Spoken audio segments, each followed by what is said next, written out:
हर खबर पर होगी आपकी पकड़। डाउनलोड कीजिए एबीपी लाइव ऐप। जरा ये भी बताइए मैम, आप तो लंबे वक्त तक जुड़ी रही हैं, संसद जाती आती रही, आपने जो कुछ वहां पर देखा और जो अब नई बिल्डिंग बनने जा रही है, आपको क्या लग रहा है क्या क्या बदल जाएगा? बिल्डिंग बदल जाएगी। जो पुरानी संसद है, गोल संसद से अब त्रिकोणी संसद हो जाएगी। ये तो बिल्डिंग की तब्दीली होगी, मगर उसके साथ साथ मैं ये समझती हूँ कि जो वैल्यूज हैं वो ना बदलें। जो डेमोक्रेटिक वैल्यूज हमने कायम किए इतने बरसों में आजादी के बाद से, वो हमारे कायम रहना चाहिए।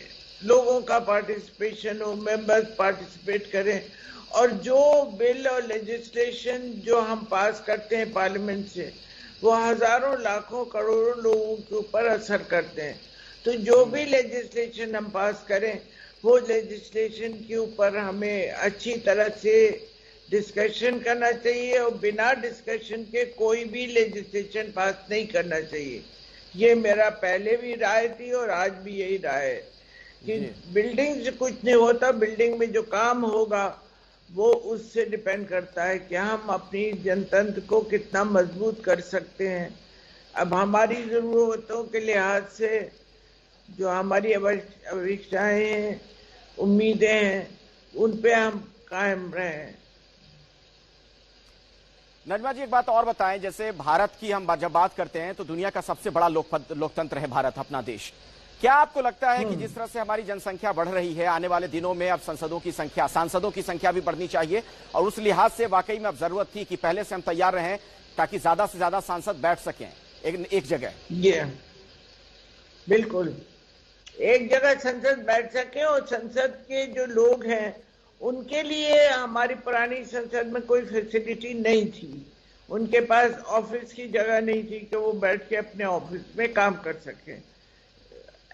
मुझे भी जब मैं थी तो मुझे भी ऑफिस की, एज ए डिप्टी चेयरमैन नहीं कह रही हूँ, एज ए एमपी कह रही हूँ, एज ए चेयरमैन कह रही हूँ, कमेटी की चेयरमैन के लॉज से मुझे एक मेकशिफ्ट जगह पे मेरा ऑफिस था।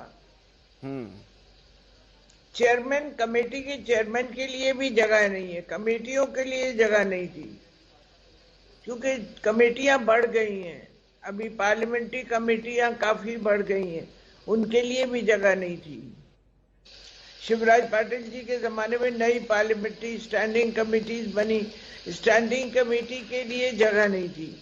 तो ये नई पार्लियामेंट बिल्डिंग में ये सब जगहें हो जाएंगी, तो वो जगहों के पर काम बराबर हो सकेगा, क्योंकि काम बराबर होता नहीं था। मैंने खुद सफर किया है। जी जी, बिल्कुल बिल्कुल, आप सही कह रही हैं। और नजमा जी, जिस तरीके से आप बता रही हैं, तब तो मुझे ये लगता है कि ये बिल्डिंग और पहले ही बन जानी चाहिए थी, नया संसद भवन। हाँ, बहुत पहले बन जाना चाहिए थी, बहुत पहले बनने की जरूरत थी संसद भवन की बिल्डिंग बनने की, क्योंकि एमपीज को जब तक वो फैसिलिटी नहीं मिलेंगी काम करने की, तो उनका कंट्रीब्यूशन भी इफेक्ट करता है।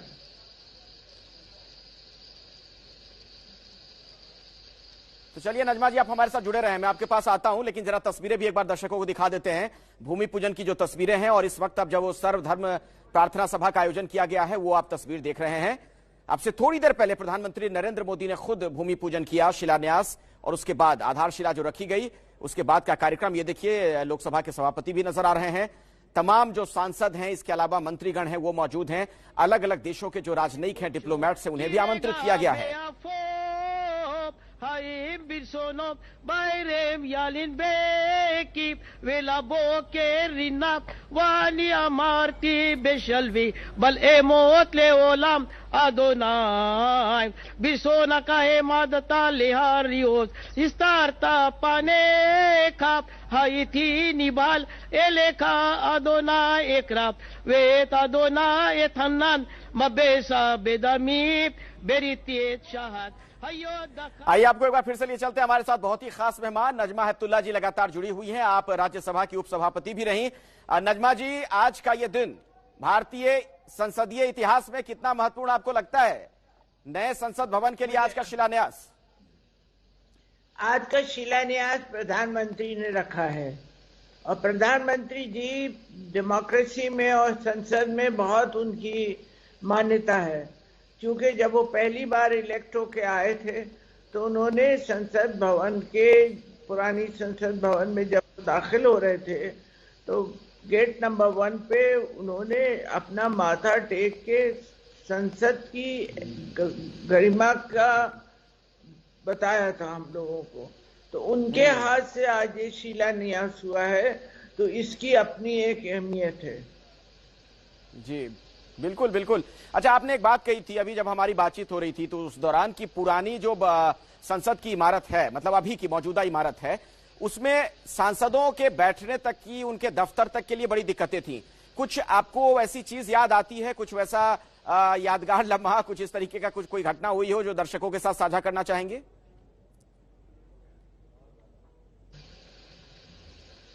किस लिहाज से? यही जो दिक्कतें आप लोगों को होती थी, वहां पर सांसदों को दिक्कत होती थी, या फिर अलग अलग आप कह रही हैं कि पार्लियामेंट्री स्टैंडिंग कमिटीज के लिए दफ्तर तक का अभाव था? मेरे साथ दिक्कत थी। मेरा जो दरवाजे होते हैं पार्लियामेंट के, दरवाजे, गेट अंदर के, एक तो सेंट्रल हॉल में जाने का गेट नंबर 1 है, इसी उसके साइड में दरवाजा बंद करके ऑफिस बनाए गए थे। मेरा भी ऑफिस एक ऐसे ही गेट में था जब मैं चेयरमैन थी कमेटी की, तो हम लोग वो गेट के अंदर बैठते थे, कोई हमारा कमरा नहीं था क्योंकि कमरों की कमी थी। स्टैंडिंग कमेटी के किसी भी ऑफिस के लिए जी बने रहें। जी, कोई तकनीकी दिक्कत आने की वजह से नजमा जी से हमारा संपर्क टूट गया। दोबारा हम उनसे बात करने का प्रयास करेंगे। एक बार फिर से आपके सामने ये तस्वीरें हैं जब प्रधानमंत्री मोदी ने आज भूमि पूजन कार्यक्रम को संपन्न करवाया है, और हमारे सहयोगी अंकित गुप्ता भी हमारे साथ जुड़ चुके हैं। अंकित, क्या क्या बदलने वाला है इस बिल्डिंग में? पुरानी बिल्डिंग से अगर हम तुलना करें नई बिल्डिंग की, जो 2022 तक जिसका निर्माण संपन्न होने की संभावना है। अखिलेश, जो सबसे बड़ा बदलाव होगा वो होगा संसद भवन के मौजूदा शेप में जो स्वरूप है। आज की तारीख में संसद भवन का जो मौजूदा स्वरूप है वो गोलाकार है, लेकिन बदलेगा क्या? अब जो नई संसद भवन बनेगी वो त्रिकोणाकार होगी, त्रिभुज शेप में होगी।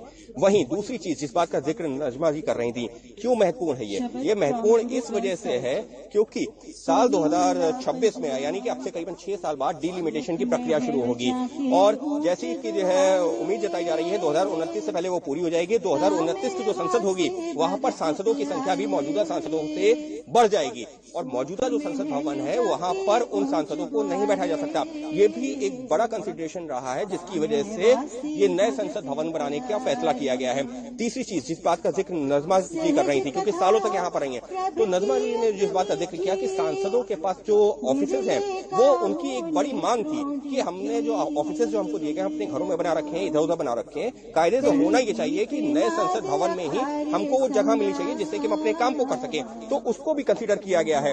एक और चीज जो तकनीकी दिक्कत आती है यहाँ पर संसद भवन में, पुराने संसद भवन में जो इलेक्ट्रिसिटी लाइन है, वाटर पाइप लाइन है, सैनिटेशन लाइन है, वो 1921 में जब बनाया गया था उसको ध्यान में रखते हुए, मौजूदा जो है सालों को जो उनकी रिक्वायरमेंट थी उसको ध्यान में रखते हुए बनाया गया था। लेकिन उसके बाद करीबन 100 साल का वक्त गुजर गया है, चीजें बदल गई हैं, जरूरतें बदल गई हैं, लिहाजा वो सारी जरूरतों को ध्यान में रखते हुए ये फैसला किया गया कि नया संसद भवन तैयार किया जाएगा। लेकिन अखिलेश, यहाँ पर हमको ये चीज ध्यान रखनी होगी कि ये जो सिर्फ संसद भवन जिसका अंकित जरा एक बात और बताइए, चूंकि आप कोर्ट भी कवर करते हैं, जरा ये भी बताइए, आज शिलान्यास तो हो रहा है लेकिन कुछ अभी कानूनी अड़चन है निर्माण कार्य शुरू होने में? निश्चित तौर पर कानूनी अड़चन है। सुप्रीम कोर्ट ने कहीं स्टे नहीं लगाया था, लेकिन जिस तरीके से सुप्रीम कोर्ट का फैसला लंबित है, और सुप्रीम कोर्ट ने हालांकि सुनवाई के दौरान पॉजिटिव जो है वाइफी थी, या ये कहा जाए कि जो सुप्रीम कोर्ट का रुख था वो जो पॉजिटिव था, लेकिन क्योंकि फैसला सुरक्षित सुप्रीम कोर्ट ने कर रखा है, तो जब सुप्रीम कोर्ट को लगा। चलिए अंकित, मैं दोबारा आपके पास लौटूं उससे पहले एक बार जरा फिर से अब नजमा हेपतुल्ला जी का रुख करेंगे। नजमा हेपतुल्ला जी राज्यसभा की खुद उपसभापति भी रही हैं, उनका लंबा अनुभव रहा है संसद का, और ये बताइए नजमा जी, जैसा कि आपसे थोड़ी देर पहले बातचीत हो रही थी जब संपर्क टूट गया था, आप जिस तरह से जानकारी दे रही हैं कि आप लोगों को वहां पर तमाम तरह की दिक्कतें आ रही थी, दफ्तरों का अभाव था, तब तो ये बिल्डिंग जो नई बिल्डिंग बनने जा रही है और पहले बन जानी चाहिए थी। मतलब इस दिशा में फिर तो प्रधानमंत्री मोदी ने ये बहुत बड़ा कदम उठाया है वक्त रहते। हाँ, बहुत बड़ा कदम उठाया प्रधानमंत्री। मैं उन्हें मुबारकबाद देती हूँ। ये बहुत ही हिस्टोरिकल डे है आज, बहुत ही हिस्टोरिकल दिन है कि ये इस तारीखी दिन में प्रधानमंत्री ने शिलान्यास रखा। और मुझे मालूम है कि प्रधानमंत्री डेमोक्रेसी को कितना मानते हैं, संसद को कितना मानते हैं, संसद की उनके दिमाग में, उनके मन में कितनी वैल्यू है। क्योंकि आज तक किसी ने संसद के दरवाजे पे, उसकी जीने पे सर माथा नहीं टेका। प्रधानमंत्री ने जब पहली बार आए तो अपना माथा टेका, और तो वो कितनी वैल्यू समझते हैं। आज उनके हाथ से इसका शिलान्यास हुआ है। ये एक बहुत बड़ा तारीखी दिन है जो लिखा जाएगा पत्थर के ऊपर। बिल्कुल। तब तो जो पुरानी सरकारें रही नजमा जी, जो पुरानी सरकारें रही, उन्हें पहले ये कदम उठा लेना चाहिए था। मतलब ये तो एक तरीके से सिर्फ हम अभी फिलहाल यही कह सकते हैं कि देर आए दुरुस्त आए। हाँ, देर आए दुरुस्त आए और ठीक से आए। जी अच्छा, एक चीज और बताइए। पुरानी हाँ जी मैम एक चीज और बताइए, जो तमाम दर्शक आपको सुन रहे हैं, किस तरह की यादगार चीजें रही जुड़ी हुई पुराने संसद भवन से आपकी? कुछ यादगार अनुभव? मेरी तो 36 साल की यादगार है, क्योंकि मैं 36 इयर्स MP रही। तो वो अपनी जगह है, उनको बोलूंगी तो आपके पास टाइम भी नहीं होगा। मगर बता दीजिए, सुन लेंगे। जो डिप्टी चेयरमैन के तौर पे 17 साल मैंने काम किया, उसकी यादगारें भी बहुत अहम है। क्योंकि बहुत से लोग आए, बहुत से वाइस प्रेसिडेंट आए, जो चेयरमैन होते हैं राज्यसभा के, उनके साथ मुझे काम करने का मौका मिला। कई प्राइम मिनिस्टर बदले, अलग अलग प्राइम मिनिस्टर के साथ काम करने का मौका मिला।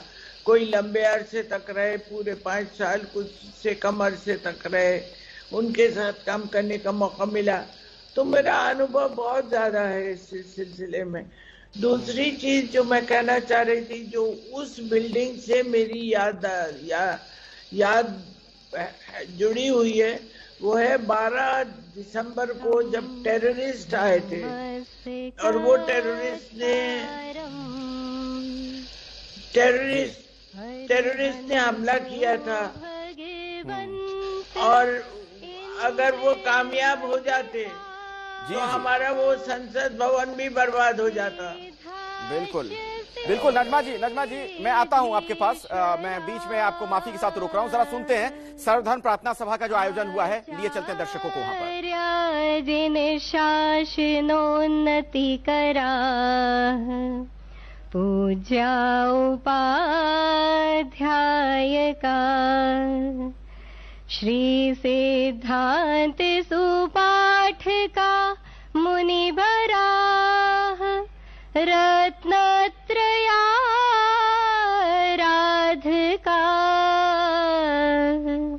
पंचैते परमेष्ठिनः प्रतिदिनं, कुर्वन्तु ते मंगलम्। तो सर्वधर्म प्रार्थना सभा का आयोजन जो हुआ है, वहां पर आप सुन रहे हैं अलग अलग धर्म से जुड़े जो धर्म गुरु हैं, जो स्कॉलर्स हैं, वहां पर मौजूद हैं। वहां भी हम आपको लिए चलेंगे, लेकिन जरा नजमा हेपतुल्ला जी को सुनना भी महत्वपूर्ण हो जाता है। करीब 3.5 दशक का लंबा उनका अनुभव रहा है, संसद से जुड़ी रही हैं, सांसद रही हैं। नजमा जी, अब बात एक ये है कि हम नई संसद की इमारत में तो चले जाएंगे, लेकिन क्या आपको लगता है कि जो संसदीय मूल्य हैं, उनमें पिछले दिनों में, पिछले कुछ सालों में जो गिरावट हमने देखी, उसको मजबूत करने की आवश्यकता है, ताकि जो पॉलिटिकल डिस्कोर्स है, जो राजनीतिक विमर्श है इस देश का, वो और बढ़िया हो, समृद्ध हो? बिल्कुल जरूरत है। जो गिरावट आई है पार्लियामेंट में, वो गिरावट को दूर करना है। और हो सकता है कि नई बिल्डिंग देख के लोग अब सोचें कि हम नई जगह जा रहे हैं, तो अपने एक नई यादगारें कायम करें, एक नई प्रथा कायम करें जो हमारे जनतंत्र को मजबूत करे। और मुझे यकीन है कि प्रधानमंत्री की नेतृत्व में ये काम मुमकिन होगा, क्योंकि वो कितना जनतंत्र को मानते हैं उसके बारे में हम लोगों को सबको पता है। जो मैं जिक्र कर रही थी टेररिज्म का, कि हमें टेररिज्म का खतरा था, जो किसी को पता भी नहीं था कि ये टेररिस्ट आएंगे। अगर मान लीजिए कि वो कामयाब हो जाते, मेरे कमरे से तो वो 30 फीट की दूरी से थे और 30 किलो RDX लेकर आए थे। आप सोचिए कि कितना सख्त खतरा था कि अगर वो कामयाब हो जाते अपने काम में तो आज हमारा पुराना संसद भवन तो पहले से ही गिर गया होता। तो ये हमें, हमारे सामने जो मुश्किलें हैं, हमारे सामने जो चुनौतियां हैं, उससे हमें किस तरह से लड़ेंगे, किस तरह से हम उनका मुकाबला करेंगे। क्यों आज भी टेररिज्म का खतरा तो है देश के ऊपर, तो उसको भी हमें ध्यान में रखना चाहिए। जी जी, आप बिल्कुल सही कह रही हैं। और नजमा जी, जिस तरफ आपका इशारा है मैं समझ भी रहा हूं। दरअसल इस नई बिल्डिंग में तमाम हाईटेक सुविधाएं होंगी, यानी कि सुरक्षा के भी बहुत खास इंतजामात होंगे पुरानी बिल्डिंग के मुकाबले में। और वक्त बदलने के साथ साथ अब इसकी दरकार भी थी, इसकी जरूरत भी थी। हमारे साथ अंकित गुप्ता भी हमारे सहयोगी जुड़े हुए हैं। नजमा जी, मैं आपके पास आऊं उससे पहले जरा अंकित का रुख कर लेते हैं, जहां पर यह भूमि पूजन कार्यक्रम आयोजित किया गया है वहीं अंकित मौजूद है। अंकित, अभी और क्या कार्यक्रम रहने वाला है आगे? अखिलेश, फिलहाल यहाँ पर जिस बात का आप जिक्र कर रहे थे, सर्वधर्म जो प्रार्थना सभा है वो चल रही है। मैं इस वक्त वहीं पर मौजूद हूँ। ये देखिए, ये यहाँ पर सर्वधर्म प्रार्थना सभा चल रही है और ये जब पूरी हो जाएगी उसके बाद में अब से करीबन जो है 15 से 20 मिनट बाद प्रधानमंत्री का संबोधन भी होगा। एक तरफ जो प्रधानमंत्री मेन मंच पर है, तो दूसरी तरफ अगर हम बात करते हैं तो गृह मंत्री अमित शाह, राजनाथ सिंह, उसके अलावा निर्मला सीतारमण, ये वो सारे, रविशंकर प्रसाद, ये सारे वो कैबिनेट मंत्री हैं जो मंच के ठीक सामने मौजूद हैं। तो कुछ इस तरीके की तस्वीरें हैं यहाँ पर। लेकिन निश्चित तौर पर जिस बात का जिक्र नजमा जी कर रही थी, अखिलेश, हमको यहाँ पर यह भी जो है दर्शकों को बताना होगा कि जो नई संसद बन रही है ये सिर्फ एक जो सेंट्रल विस्टा प्रोजेक्ट है उसका एक हिस्सा है। नई संसद भवन अगले 2 साल में बनकर तैयार करने का लक्ष्य रखा गया है, लेकिन जो सेंट्रल विस्टा प्रोजेक्ट है वो 2024 तक का उसका जो लक्ष्य रखा गया है, उसको बना करके तैयार किया जाए। सेंट्रल विस्टा प्रोजेक्ट क्या है ये भी दर्शकों को बताना जरूरी है। सेंट्रल विस्टा प्रोजेक्ट, जिसका संसद भवन एक हिस्सा है, सेंट्रल विस्टा प्रोजेक्ट के तहत जो नॉर्थ ब्लॉक और साउथ ब्लॉक है, राष्ट्रपति भवन के जो है नॉर्थ में और साउथ में, जहाँ पर प्रधानमंत्री कार्यालय भी साउथ ब्लॉक में, तो वो सारा जो है जो नॉर्थ ब्लॉक और साउथ ब्लॉक में अभी जितने भी कार्यालय हैं, मंत्रालय हैं, उन सबको एक नए सिरे से शिफ्ट किया जाएगा। कहाँ शिफ्ट किया जाएगा? राष्ट्रपति भवन से जो राजपथ का पूरा रास्ता है इंडिया गेट तक, दोनों तरफ लॉन है, जो पार्क है, जो लॉन है, वहां पर पूरा नया कंस्ट्रक्शन होगा और सारे मंत्रालय वहां पर होंगे। सिर्फ इतना ही नहीं, खुद प्रधानमंत्री का आवास जो अभी 7 लोक कल्याण मार्ग पर है, जो चर्चा है उसके मुताबिक, जो प्लान उसके मुताबिक, वो भी साउथ ब्लॉक में जहां उनका दफ्तर होगा उसके पीछे प्रधानमंत्री का आवास बनाया जाएगा। वहीं उपराष्ट्रपति का आवास जो कि मौलाना आजाद रोड पर है, विज्ञान भवन के पास में, उसको भी शिफ्ट करके नॉर्थ ब्लॉक के पास में लाया जाएगा।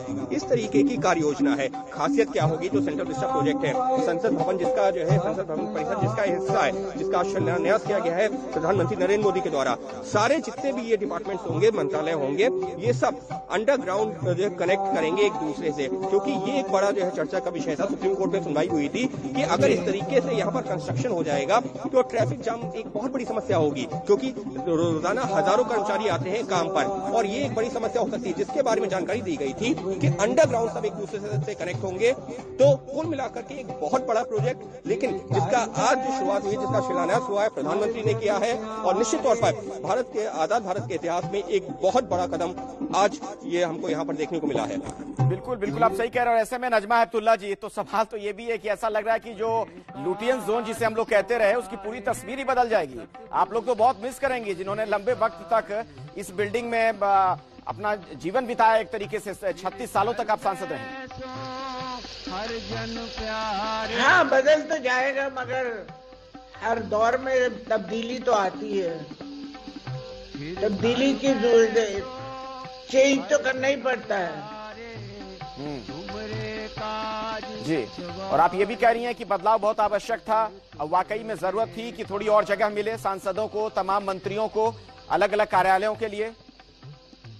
मुझे लगता है कि अब एमपीज का कंट्रीब्यूशन भी अच्छा और बढ़ जाएगा। तो अब नई इमारत में जो तमाम एमपीज जाने वाले हैं, उन्हें कुछ आप सलाह, कुछ नसीहत देना चाहेंगी नजमा जी? मैं सलाह यही दूंगी कि हमारा जनतंत्र, हमारी डेमोक्रेसी को जितना हो मजबूत करें क्योंकि इसी में देश की भलाई है। जिस तरह का अलग अलग हमारे देश में अलग अलग जबान बोलने वाले, अलग अलग कपड़े पहनने वाले, अलग अलग खाना खाने वाले, अलग अलग धर्मों को मानने वाले लोग हैं, उनमें एकता लाने का एक ही तरीका है, वो है हमारी जनतंत्र, हमारी डेमोक्रेसी। हर एक को मौका देती है कि वो अपनी बात कह सके, अपने जो भी उसके मन में है उसको वो बोल सके। तो मैं समझती हूँ कि अगर नई बिल्डिंग हो या पुरानी बिल्डिंग हो, सबसे पहली हमारी जिम्मेदारी होती है कि हम अपने जनतंत्र को मजबूत रखें। बिल्डिंग से इतना फर्क नहीं पड़ता, मगर जरूरतें होती हैं, उसके लिए जरूरत होती है तो नई बिल्डिंग की जरूरत पड़ी, क्योंकि संसदों को और अच्छे सुविधाएं मिले ताकि वो ज्यादा अच्छा कंट्रीब्यूशन करें। तो मैं उम्मीद करती हूँ कि अब संसदों को जगह मिलेगी, उनको ऑफिस मिलेंगे, उनको स्टाफ मिलेगा और वो अपना कंट्रीब्यूशन जनतंत्र को मजबूत करने के लिए लगाएंगे, हमारी डेमोक्रेसी को मजबूत करेंगे ताकि हमारा देश आगे बढ़े, मजबूत हो, स्तर हो और एकता और हमारी एकता और अखंडता को कायम रखें। बिल्कुल, उसे अक्षुण्ण रखें, ये बहुत जरूरी है। अंकित, आप कुछ कहना चाह रहे थे काफी देर से, कोई जानकारी कुछ वहां मिल पा रही है आपको? अखिलेश, मैं जो है नजमा जी से एक सवाल पूछना चाह रहा हूँ कि जो अभी मौजूदा संसद भवन है, इसका सेंट्रल हॉल की बहुत महत्ता है। जो संसद भवन है वहां पर सेंट्रल हॉल को लेकर के नहीं, वहां पर जो है कॉन्स्टिट्यूशन हॉल की बात हो रही है। तो सेंट्रल हॉल को लेकर के निश्चित तौर पर बहुत सारी यादें होंगी, क्योंकि बहुत सारे ऐतिहासिक कानून, खुद संविधान सभा की जो है यादें वहां से जुड़ी हुई हैं। तो नजमा जी, हो सकता है हमारे साथ, क्योंकि इतना लंबा अनुभव रहा है, कि बहुत सारी यादें सेंट्रल हॉल से जुड़ी हुई हमारे साथ में शेयर कर सकती हैं। अगर नजमा जी को कुछ याद आ रहा हो कि सेंट्रल हॉल की क्या महत्ता रही है जब वो लोग पहली बार यहाँ पर आई थी और उसके बाद में जब यहाँ वक्त गुजारा है। तो जी नजमा जी, आपकी आवाज बराबर आ नहीं रही है क्योंकि इसमें डिस्टरबेंस हो रही है, दूसरे लोग गाना गा रहे हैं। मैं सवाल कम कर दें। सेंट्रल हॉल की बात हो रही है नजमा जी। अंकित हमारे सहयोगी हैं, वो आपसे ये कह रहे थे कि आप तो लंबे वक्त तक सांसद रही हैं, सेंट्रल हॉल से कुछ जुड़ी अगर यादें आपकी हों, क्योंकि उसका बड़ा ऐतिहासिक महत्व है, देश की आजादी से लेकर अब तक का कई सभाएं वहां पर हुई। सेंट्रल हॉल में कॉन्स्टिट्यूशन पास किया गया। सबसे बड़ी बात तो ये है कि जिस संविधान पे हमारी डेमोक्रेसी चलती है वहाँ पर हमारा संविधान पास किया गया। और उसके अलावा हमारे जो जिन नेताओं ने हमें आजादी दिलाई, उन नेताओं ने बैठ के वहाँ डिस्कशन किए जो आज हमारे काम आ रहे हैं। हमें संसद, हमारे संविधान में हमने जरूरत के मुताबिक तब्दीली करी है, अमेंडमेंट लाए हैं, मगर जो बेसिक हमारा प्रिंसिपल है, बेसिक हमारे जो संविधान की धाराएं हैं वो कायम है। बेसिक डेमोक्रेसी संविधान का उस तब्दीली नहीं आई। ये से पहले तो ये एक बात है। दूसरे, अलग अलग दुनिया के नेताओं ने आके सेंट्रल हॉल में एड्रेस किया है और हमारी सेंट्रल हॉल की अहमियत को समझा है। मैंने भी अपने 36 साल में देखा है कि कितने बाहर के लीडर्स आए।